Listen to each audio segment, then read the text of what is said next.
Hey everyone, welcome back. So today we're going to dive into a really cool Forex strategy, one that actually looks for opportunities when the market is at its most quiet. Yeah, you heard that right. It's called the Bollinger Band Squeeze, and it's all about trading volatility itself. And this question right here, it really gets to the core of what we're talking about. The whole strategy is built on this one powerful idea that those periods of super low volatility, when it looks like nothing is happening, are often the calm before the storm. They're the prelude to a really big price move. So, how does that even work, right? Well, it all starts with something called volatility compression. The best way to think about it is like a spring being coiled tighter and tighter. It's building up all this potential energy, just waiting to be released. And this quote just nails it. That's the squeeze we're talking about. It's that quiet phase where traders are kind of sitting on their hands, totally undecided, and the market is just balanced. But that balance can't last. It's setting the stage for a huge breakout, and that is the exact moment we want to jump on.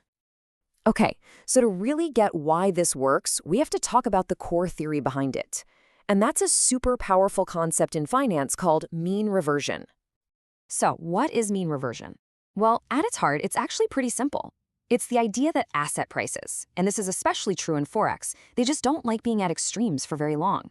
They have this natural pull, this tendency to snap back towards their average price or their mean. And our entire strategy, it's literally designed to catch that exact snapback. Now, this slide is absolutely crucial. You have to understand this distinction. Our strategy, the Bollinger Band Squeeze, is built for ranging markets, where the price is just bouncing around between support and resistance. If you try to use this in a strong runaway trend, well, it's just a recipe for disaster. Knowing the difference is everything. Okay, so let's get into the practical stuff, the toolkit. To spot these setups and actually trade them, we need a very specific set of 3 indicators, and they all have to work together. All right, here's our 3-part toolkit. First up, you've got Bollinger Bands. Their main job is to measure volatility. Then we have Keltner channels. Now these are kind of our secret weapon. See, they use the average true range, which makes them smoother, less jumpy than Bollinger Bands. That stability is perfect for confirming we're in a real squeeze. And last but not least, we've got the good old RSI. This tells us if the price is stretched to an unsustainable extreme, basically signaling that it's getting ready to snap back. So where do you actually use this? Well, you want to stick to the major Forex pairs. Think EOR USD, GBP USD, that kind of thing. Why? Because they have so much liquidity, which just means the technical patterns tend to be more reliable. And for the time frame, the sweet spot is really the 4-hour chart. It's perfect for filtering out all the random noise you get on shorter time frames, but it still gives you plenty of trade setups. Okay, so we've got the why and we've got the what with. Now for the fun part. Let's get into the actual actionable playbook. I'm going to walk you through the clear step-by-step plan for getting into a trade. Think of this as your 4-step pre-flight checklist. Step 1, you've got to identify the squeeze. This happens when the Bollinger Bands literally move inside the Keltner channels. Step 2, you wait for the expansion, when the Bollinger Bands start moving back outside the Keltner channels. Step 3, as the price actually hits one of those outer bands, you need to confirm it's an extreme. Check your RSI. Is it overbought above 70 or oversold below 30? And only if all 3 of those conditions are met do you move on to hunt for your final entry trigger. And let me tell you, that final trigger is everything. You absolutely cannot jump in blindly here. The crucial part, the thing that will save you from a lot of bad trades, is waiting for a clear rejection candle. We're talking about something like a pin bar, the ones with a long wick and a tiny body, or an engulfing pattern. This is your proof that the market is actively rejecting that extreme price. Think of it as your final filter against all the false signals out there. Look, a great entry is awesome, but it's only half the battle, right? A truly professional approach demands a disciplined plan for taking your profits and, just as important, if not more so, for cutting your losses. So let's break down the exit strategy. And the beauty of this system is how simple and clear the exits are. Remember, we're trading a reversion to the mean. So what's our main profit target? Exactly, the mean itself, the middle Bollinger Band. Your stop loss? That goes just beyond the high or low of that rejection candle that got you into the trade. Super simple. And we even have a time-based exit rule. If the trade is just sitting there going nowhere for about 2.5 days, just close it. Move on to the next opportunity.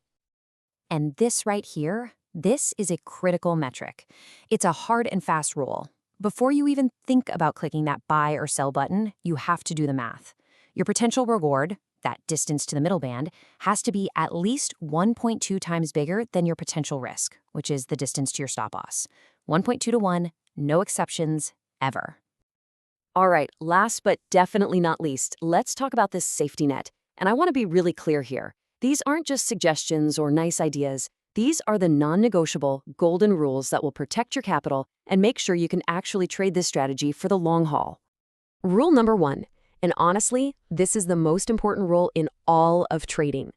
Never, and I mean ever, risk more than 1 to 1.5% of your entire trading account on a single trade. That's it. This discipline, right here, is what separates the amateurs from the pros. And here are a few other critical rules to live by. First, stay away from high-impact news events. A big economic release can just blow any technical setup out of the water. Second, use a trend filter. Something like the ADX is great. If it's above 30, it's telling you there's a strong trend, so you skip the setup. And finally, you gotta manage your total exposure. That means never having more than 2 of these trades open at once, and please avoid trading pairs that are highly correlated at the same time. You don't want to accidentally double down on the same bet. Okay, so theory is great, rules are great, but let's put it all together and make this real. Let's walk through a hypothetical trade example, start to finish on the euro-dollar, so you can see exactly how all these pieces fit together in the real world. So, imagine you're looking at your chart. First, you spot the squeeze. The Bollinger Bands are tight inside the Keltner channels on EUR/USD. Then, boom, the breakout happens.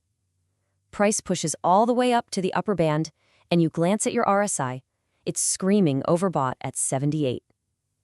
And right then, a perfect bearish pin bar forms. That's our signal.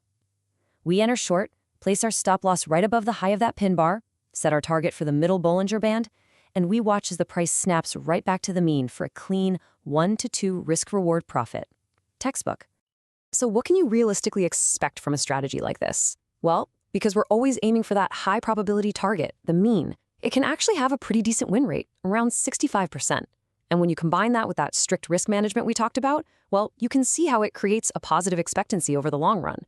You're probably looking at around 8 to 12 potential setups a month on the 4-hour chart. Before we wrap up, I want to leave you with one final and really powerful warning. The single biggest danger with this strategy is misidentifying the market condition. If you try to trade mean reversion when a strong trend is actually underway, it will fail, and it will fail spectacularly. So remember this image. Trying to do that is like trying to stand in front of a freight train. Just don't do it. And that really brings us to the final and maybe the most important question of all. The playbook is here. The rules are crystal clear. But at the end of the day, the success of any strategy isn't in the indicators on the chart. It's in the person clicking the mouse. It's in the trader. So the real question isn't whether the strategy works. It's, are you disciplined enough to actually trade it, to follow the rules every single time with no exceptions? That's something to think about. Thanks for joining me.